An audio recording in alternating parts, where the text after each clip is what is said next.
मंदिर की लहर में एक देश की सियासत में एक अंचल ऐसा है जिसकी तासीर किसी समय कांग्रेस की मानी जाती थी, लेकिन जैसे जैसे वक्त बदला, हालात बदले और राम मंदिर की लहर के बाद बीजेपी की हवा पूरे देश में चलने लगी। इसी का असर सूबे के मालवा अंचल पर सबसे ज्यादा पड़ा। यहां पर भगवा लहराता दिखाई देने लगा। इसका सीधा असर अंचल की मंदसौर, नीमच, जावरा लोकसभा सीट पर साफ तौर पर दिखाई दिया। यहां से बीजेपी का कैंडिडेट बड़े मार्जिन के साथ फतेह हासिल करता नजर आया। वहीं अब की बार साल 2024 में मुकाबला बेहद ही रोचक बन पड़ा है, क्योंकि बीजेपी के सुधीर गुप्ता के मुकाबले कांग्रेस ने पूर्व विधायक दिलीप सिंह गुर्जर को मैदान में उतारा है। इसी पर देखिए हमारी एक खास रिपोर्ट। मध्य प्रदेश के मालवा में वैसे तो मंदसौर, नीमच, जावरा संसदीय क्षेत्र लगातार भारतीय जनता पार्टी का गढ़ माना जाता है और लगातार भारतीय जनता पार्टी से 2 बार से सांसद सुधीर गुप्ता ने ही बाजी मारी है। अब हैट्रिक लगाने यानी कि तीसरी बार फिर भारतीय जनता पार्टी को जिताने के लिए पार्टी ने वरिष्ठ नेता सुधीर गुप्ता को ही टिकट दिया। वहीं कांग्रेस ने मंदसौर से पूर्व विधायक दिलीप सिंह गुर्जर को मैदान में उतारा, जो कि सुधीर गुप्ता को टक्कर दे रही है। उनसे जनता क्या आस लगाए बैठी है, जरा सुनिए। लोकसभा चुनाव का आगाज हो चुका है। इस वक्त मेरी मौजूदगी है मंदसौर संसदीय क्षेत्र में, जो मंदसौर भगवान पशुपतिनाथ जी की नगरी है। वही अगर बात करें तो भारतीय जनता पार्टी ने मंदसौर संसदीय क्षेत्र में जो मैदान में उतारा है वो सांसद सुधीर गुप्ता है।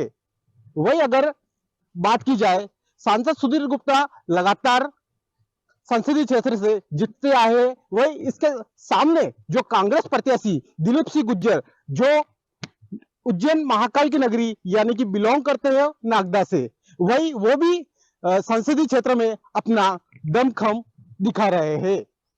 कुछ हम जनता से भी बातचीत करेंगे, क्या है जनता का मूड। क्या नाम है आपका? दिनेश गुर्जर। अच्छा, ये होता है कि क्या माहौल है यहाँ?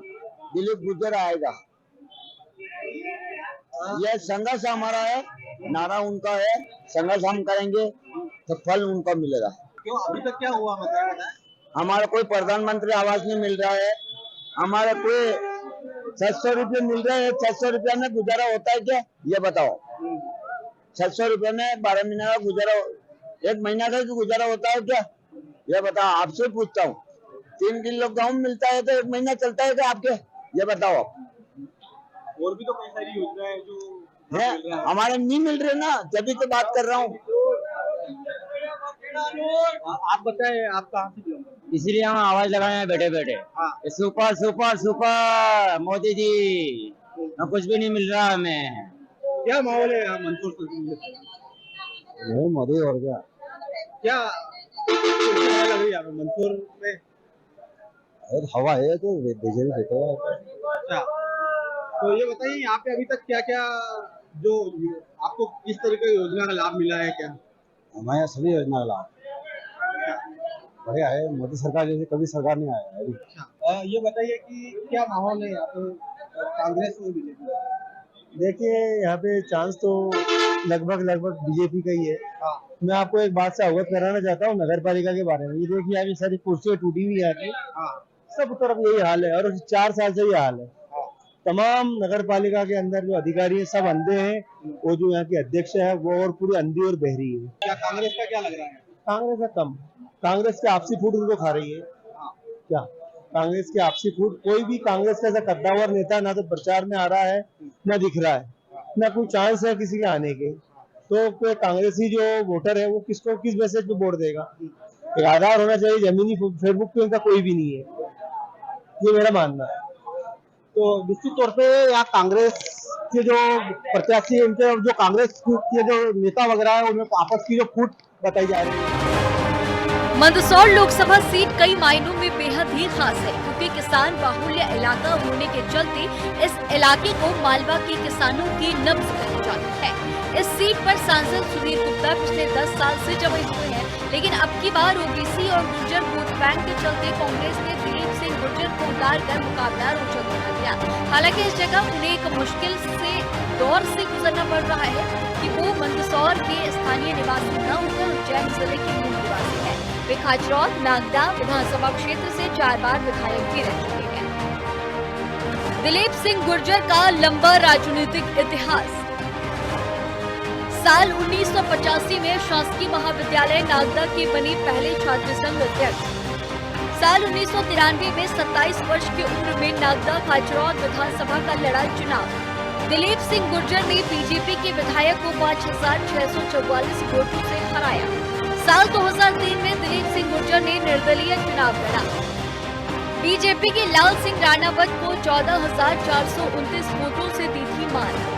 साल 2008 में उन्होंने एक बार फिर कांग्रेस की ओर से लड़ा चुनाव। दिलीप सिंह गुर्जर ने बीजेपी प्रत्याशी को 9,892 वोटों से हराया। इसके बाद कांग्रेस ने गुर्जर को साल 2018 में मैदान में उतारा। साल 2018 के चुनाव में गुर्जर 5,139 वोटों से जीते। बीजेपी ने मंदसौर से तीसरी बार सुधीर गुप्ता को टिकट दिया है। उनका नाम बीजेपी की पहली सूची में ही शामिल था। सुधीर गुप्ता को लगातार तीसरी बार बीजेपी ने अपना प्रत्याशी बनाया है। 2 चुनाव जीत चुके गुप्ता अब हैट्रिक के लिए मैदान में उतरे हैं। वो 73 साल के मंदसौर संसदीय क्षेत्र के इतिहास में दूसरे ऐसे उम्मीदवार हुए जो लगातार तीसरी बार चुनाव लड़ रहे हैं। गुप्ता से पहले डॉक्टर लक्ष्मी नारायण पांडे भी 3 बार चुनाव लड़ चुके हैं, जिन्होंने अपने पिछले चुनाव को बेहद ही अच्छे अंतर से जीता था। सुधीर गुप्ता ने 2014 में की राजनीतिक जीवन की शुरुआत। अपने पहले ही चुनाव में कांग्रेस की मीनाक्षी नटराजन को हराया। नटराजन को सुधीर गुप्ता ने 3 लाख मतों से दी मात। साल 2019 में भी गुप्ता और नटराजन के बीच हुआ मुकाबला। सुधीर गुप्ता ने नटराजन को 3,74,000 वोटों से हराया। मालवा की माटी पर सियासत का बाजार कितना गर्म है, मंदसौर की सीट पर चल रहे घमासान से साफ दिखाई दे रहा है। इस सीट का इतिहास भी बेहद खास रहा है। मंदसौर सीट से 16 चुनाव में अब तक 3 बार प्रमुख राजनीतिक दलों ने महिला प्रत्याशी दिए हैं। तीनों बार कांग्रेस से मीनाक्षी नटराजन को टिकट मिला। 2009, 2014 के बाद 2019 में नटराजन ने टिकट की हैट्रिक लगाई थी। 1951 से लेकर 2019 तक में भारतीय जनसंघ लोकदल और बीजेपी से पुरुष प्रत्याशी रहे हैं।